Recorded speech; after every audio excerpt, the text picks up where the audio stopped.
సోదరీ సోదరులారా, నేడు మనం 2 సమూయేలు 1:11 నుండి వినబోతున్నాము. దావీదు ఆ విషాద వార్త విని తన వస్త్రములు చించుకున్నాడు. అతని వద్ద ఉన్న వారందరూ అలాగే చేశారు. సౌలును, యోనాతానును, యెహోవా జనులను, ఇశ్రాయేలు ఇంటివారును యుద్ధంలో కూలిపోయారని వారిని గూర్చి దుఃఖపడుతూ ఏడుస్తూ సాయంత్రం వరకు ఉపవాసమున్నారు. దావీదు సౌలు యొక్క రాజచిహ్నాలను చూచినప్పుడు వార్తను నమ్మక తప్పలేదు. దావీదు అతని అనుచరులు ఎంతో సంతాపం చెందారు. తమ దేశాన్ని గురించి, రాజ్యాన్ని గురించి, రాజు మరణాన్ని గురించి విలపించారు. దావీదు అందరికంటే ఎక్కువ సంతాపం వెలిబుచ్చాడు. తన ప్రాణ స్నేహితుడైన యోనాతాను మరణవార్త దావీదుకు హృదయ విదారకమనిపించింది. సౌలును ఇశ్రాయేలు రాజుగా దావీదు ఎంతో గౌరవించాడు. ఆరంభంలో తనను సౌలు ఎంతో ప్రేమించాడు. అది తలుచుకొని దావీదు వలవల ఏడ్చాడు. అలాగే యేసు ప్రభువు యెరూషలేమును చూచి ఎంతగానో విలపించాడు. యేసు ప్రభువు దావీదు కుమారుడు. యెరూషలేము తనను వ్యతిరేకిస్తున్నది. అలాగే తనను వ్యతిరేకిస్తున్న సౌలు హతమయ్యాడు. యుద్ధంలో ఇశ్రాయేలీయులు పరాజయం పొందారు. అవును, యేసు ప్రభువును రోమా ప్రభుత్వానికి అప్పగించారు. ఆయన కొరడా దెబ్బలు తిన్నాడు.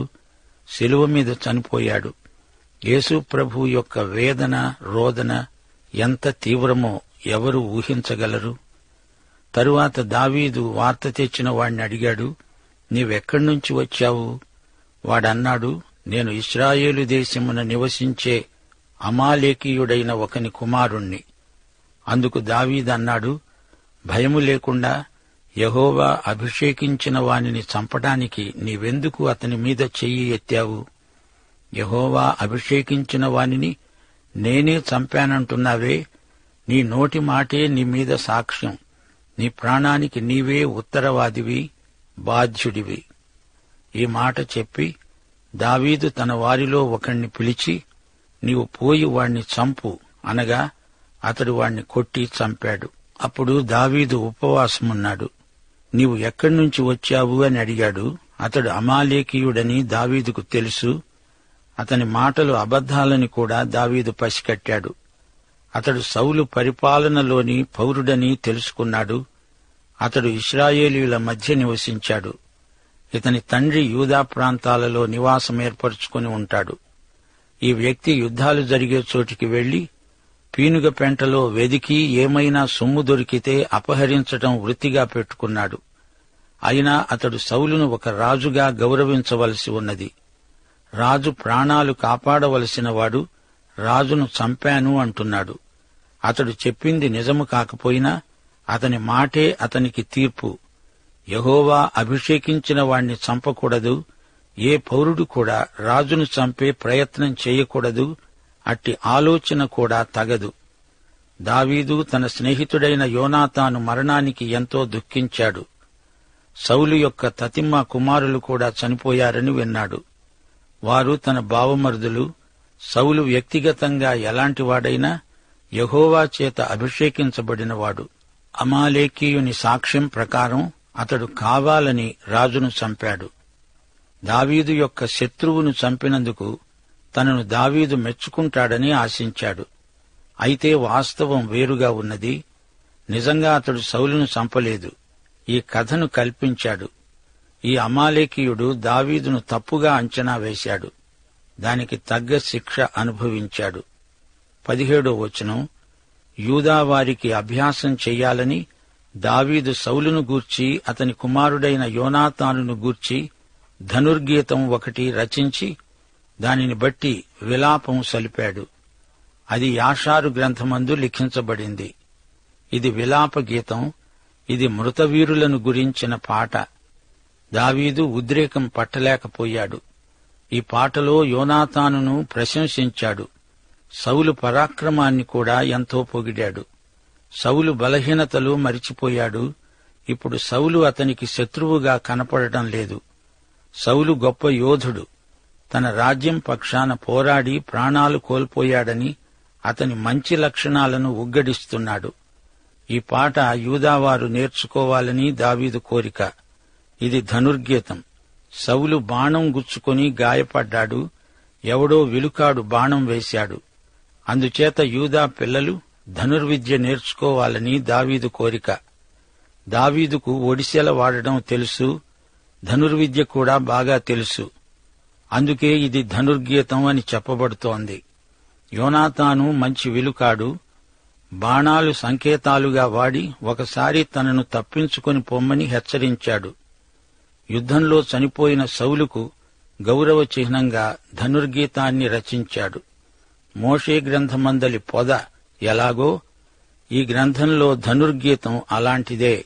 ఇశ్రాయేలు వీరుల గాథల సంకలనమే యాషారు గ్రంథం. యాషారు అనే మాటకు అర్థం యథార్థపరుడు. యాషారు గ్రంథం వీరుల గాథల సంపుటం. ఇప్పుడు ధనుర్గీతం వినండి. 19వ వచనం. ఇశ్రాయేలు, నీకు భూషణమైన వారు నీ ఉన్నత స్థలముల మీద హతులయ్యారు. ఆహాహా, బలాఢ్యులు పడిపోయారు. ఇశ్రాయేలు భూషణం అనగా సౌందర్యం. ఇశ్రాయేలు జాతికి వీరు అలంకారం. వీరందరూ చనిపోయారు. ఇశ్రాయేలు సౌందర్యం హత్యకు గురైంది. గిల్బోవ కొండపై వీరు హతమయ్యారు. యోనాతాను ఉన్నత పదవి ఆక్రమించడానికి యోగ్యుడు. ఆహాహా, బలాఢ్యులు పడిపోయారు. యోనాతాను చనిపోయాడు. అతని తండ్రి చనిపోయాడు. కొండమీద గంతులు వేసే జింక కూలిపడింది. యోనాతాను తన ప్రాణ స్నేహితుడు. ఫిలిష్తీయుల కుమార్తెలు సంతోషించకుండునట్లు, సున్నతి లేని వారి కుమార్తెలు జయమని చెప్పకుండునట్లు ఈ సమాచారం గాతులో తెలియచేయకండి. అష్కెలోను వీధులలో ప్రకటన చేయకండి. గాతు, అష్కెలోను పట్టణాలలో ఎన్నెన్నో చేదు అనుభవాలు దావీదుకు జ్ఞాపకం వస్తున్నాయి. ఫిలిష్తీ స్త్రీలు జయమని చెప్తూ సంతోషిస్తూ ఉంటే దావీదుకు దుర్భరమనిపిస్తున్నది. గిల్బోవ పర్వతములారా, మీ మీద మంచైనా వర్షమైనా ప్రథమ ఫలార్పణకు తగిన పైరుగల చేలైనా లేకపోవునుగాక. అవును, పైరుగల చేలలో నుండి అల్లాడించే అర్పణలు తేవటం పరిపాటి. అయితే గిల్బోవ పర్వతం మీద మొక్కలు మొలవవు. దానికి మృతభూమి అని పేరు. బలాఢ్యుల డాళ్లు అవమానముగా పారవేయబడ్డాయి. తైలము చేత అభిషేకించబడని వారిదైనట్లు సౌలు డాలు కూడా పారవేయబడింది. ఒక సైనికుడు డాలు లేకుండా వచ్చాడంటే అది జాతికి అవమానం, అప్రతిష్ట. సౌలు తన డాలు పారవేయలేదు కాని అది మలినమైంది, రక్తముతో తడిసింది. అభిషేకించబడినా అవమానం తప్పలేదు. సౌలు డాలు నిష్ప్రయోజనమైంది. థళథళ మెరిసిపోవలసిన డాలు వెలవెలపోయింది. హతుల రక్తము ఒలికించకుండా, బలాఢ్యుల కొవ్వును పట్టకుండా యోనాతాను విల్లు వెనుక తీయలేదు. ఎవరిని హతం చేయకుండా సౌలు కత్తి వెనుక తీసినది కాదు. తండ్రి కొడుకుల ఖడ్గాలకు అపకీర్తి మాత్రమే దక్కింది. సౌలును యోనాతానును తమ బ్రతుకునందు సరస్సులుగాను నెనరుగలవారుగాను ఉన్నారు. తమ మరణమందైనను వారు ఒకరినొకరు ఎడబాసిన వారు కారు. వారు పక్షిరాజుల కంటే ఒడిగలవారు, సింహాల కంటే బలము గలవారు. బ్రతికినప్పుడు చనిపోయినప్పుడు తండ్రి కొడుకులు ఎంతో కాంక్షణీయులు, ఎంతో అనురాగము గలవారు. బ్రతుకునందు మరణమందు ఇద్దరూ కలిసే ఉన్నారు. దావీదు దృష్టిలో వారు ఉదాత్త నాయకులుగా కనిపిస్తున్నారు. ఇశ్రాయేలు కుమార్తెలారా, సౌలును గూర్చి ఏడవండి. అతడు మీకు ఇంపైన రక్తవర్ణపు వస్త్రాలు ధరింపచేసినవాడు, బంగారు నగలు మీకు పెట్టినవాడు. సౌలును కీర్తించిన కుమార్తెలు ఇప్పుడు ఏడవవలసి వచ్చింది. సౌలు పరిపాలనలో స్త్రీలు ఎంతో ఘనత చెందినవారు. సౌలు స్త్రీలను ఘనపరిచాడు. స్త్రీల ఘనత జాతికి గర్వకారణం. జాతీయ సంస్కృతికి స్త్రీలు వన్నె, వాసి తెస్తారు. 25వ వచనం. యుద్ధరంగమునందు బలాఢ్యులు పడి ఉన్నారు. నీ ఉన్నత స్థలాలలో యోనాతాను హతమయ్యాడు. నా సహోదరుడా యోనాతానా, నీవు నాకు అతి మనోహరుడవు. నీ నిమిత్తము నేను బహు శోకము నొందుతున్నాను. నాయందు నీకున్న ప్రేమ బహు వింతైనది. స్త్రీలు చూపే ప్రేమ కంటే అది అధికమైనది. అవును, యోనాతాను దావీదుల మధ్య గాఢమైన ప్రేమ ప్రవర్తిల్లింది. దావీదు గొల్యాతును ఓడించినప్పటి నుండి యోనాతానుకు దావీదుతో సన్నిహిత స్నేహం ఏర్పడింది. యోనాతాను దావీదును చూచి అసూయ చెందలేదు. తన రాజవస్త్రాలు దావీదుకిచ్చాడు. తన కవచం కూడా ఇచ్చివేశాడు. దావీదు తన స్నేహితుడు, ఆత్మీయుడు, సోదరుని కంటే ఎక్కువ. కాని తన తండ్రి దావీదును ద్వేషించాడు. యోనాతాను దావీదుల పరస్పర ప్రేమ స్త్రీల ప్రేమ కంటే గొప్పది. బహు వింతైన ప్రేమ. ఇద్దరి హృదయాలు పెనవేసుకపోయాయి. దావీదుకు స్నేహితుడుగానే యోనాతాను మరణించాడు. అయ్యయ్యో, బలాఢ్యులు పడిపోయారు, యుద్ధ సన్నద్ధులు నశించిపోయారు. సౌలురాజు తన రాజ్యారంభంలో ఎన్నెన్నో విజయాలు సాధించాడు. అయితే ఇప్పుడు యుద్ధంలో కుప్పకూలిపోయాడు. ధనుర్గీతం ఇంతటితో సమాప్తం. దావీదు మధుర కవి, గాయకుడు. సౌలుగాని యోనాతానుగాని పిరికివారు కారు. సౌలు రాజ్యాన్ని సమర్థవంతంగానే పరిపాలించాడు. యోనాతాను సోదరిని దావీదు పెండ్లాడాడు. ఆమె పేరు మీకాలు. కాని ఆమె ఆ తరువాత దావీదును ద్వేషించింది, ఈసడించింది, నిర్లక్ష్యం చేసింది. దావీదు ప్రేమ వ్యవహారాలన్నీ సమస్యలతో కూడినవే. అబీగయీలు ఒక్కతే ఉత్తమ ఇల్లాలు. కొందరు బత్షెబా గొప్ప మహిళ అంటారు, కాని అది నిజం కాదు. దావీదు బత్షెబాతో ఆమె భర్త బ్రతికి ఉండగానే అక్రమ సంబంధం పెట్టుకున్నాడు. కాని అబీగయీలును ఆమె భర్త చనిపోయిన తరువాత పెండ్లాడాడు. దావీదు అనుచరులు అతణ్ణి విడువలేదు. దావీదులో ఏదో ఆకర్షణ ఉంది.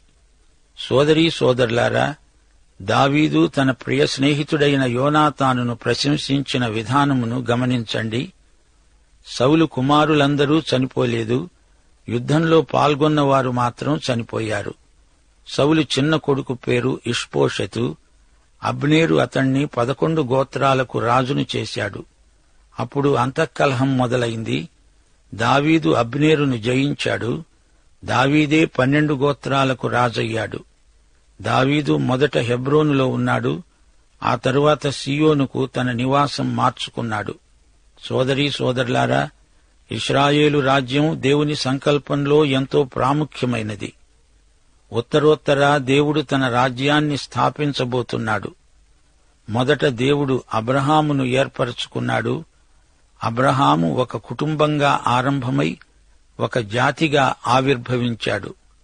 మోషే ఇశ్రాయేలు జాతి రూపొందడంలో దేవుని సాధనమయ్యాడు. దేవుడే రాజు.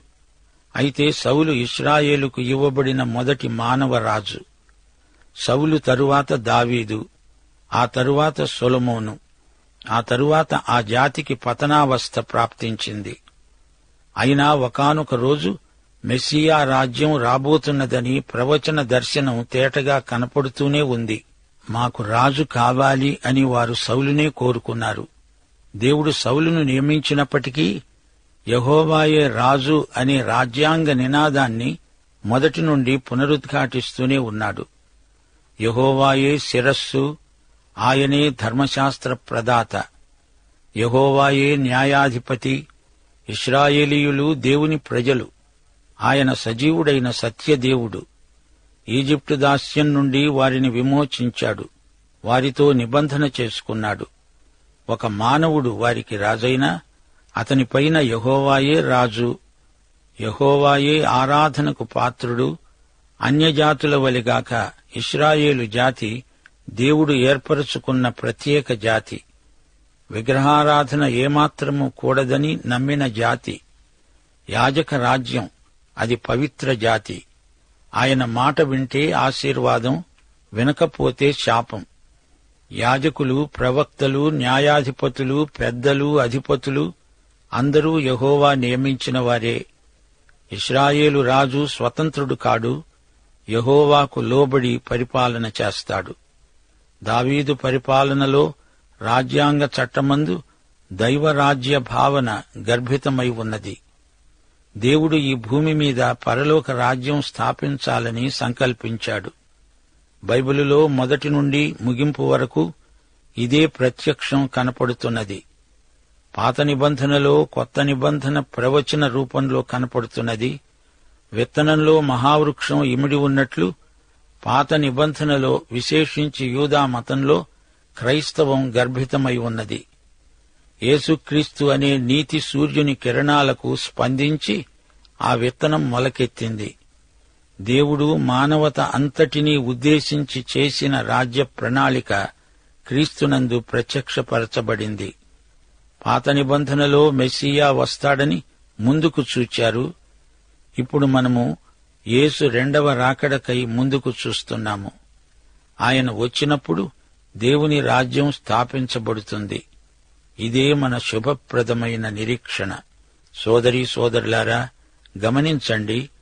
సౌలు చనిపోయినప్పుడు దావీదు తన అనుచరులతో కలిసి సంతాపం వెలిబుచ్చాడు.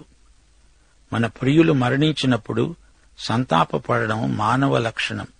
అంతేకాదు, దావీదుకు రాజకీయాల దృష్ట్యా సౌలు శత్రువే అయినా హత్యా రాజకీయాలు దేవునికి గిట్టవు. సౌలును తొలగించవలసింది దేవుడే గాని దావీదు కాదు. ఎందుకనగా సౌలును అభిషేకించినవాడు దేవుడే. రోమాపత్రిక 13వ అధ్యాయం 1 నుండి 5వ వచనం వరకు వినండి. ప్రతివాడును పై అధికారులకు లోబడి ఉండాలి. దేవుని వలన కలిగినది తప్ప మరే అధికారము లేదు. ఉన్న అధికారములు దేవుని వలననే నియమించబడినవి. కాబట్టి అధికారమును ఎదిరించేవాడు దేవుని నియమాన్ని ఎదిరిస్తున్నాడు. అధికారులు దేవుని పరిచారకులు. మనస్సాక్షిని బట్టి అధికారులకు లోబడి ఉండడం ఆవశ్యకం. సౌలు దావీదును ఎన్నెన్నో తిప్పలు పెట్టాడు. అయినా సౌలు చనిపోయినప్పుడు దావీదు తండ్రి కొడుకులను గురించి ధనుర్గీతం రచించాడు. సౌలును ద్వేషించడానికి దావీదుకు ఎన్నో కారణాలున్నాయి. కాని దావీదు సౌలును ద్వేషించలేదు. సౌలు చేసిన మంచి పనులు చూస్తున్నాడు గాని అతని బలహీనతలను దావీదు తన ధనుర్గీతంలో పేర్కొనలేదు. శత్రువును ప్రేమించవలసిందని యేసు ప్రభువు చెప్పాడు. అది దావీదు తన ధనుర్గీతంలో వ్యక్తం చేశాడు. దావీదు మంచి కవి, సంగీత విద్వాంసుడు.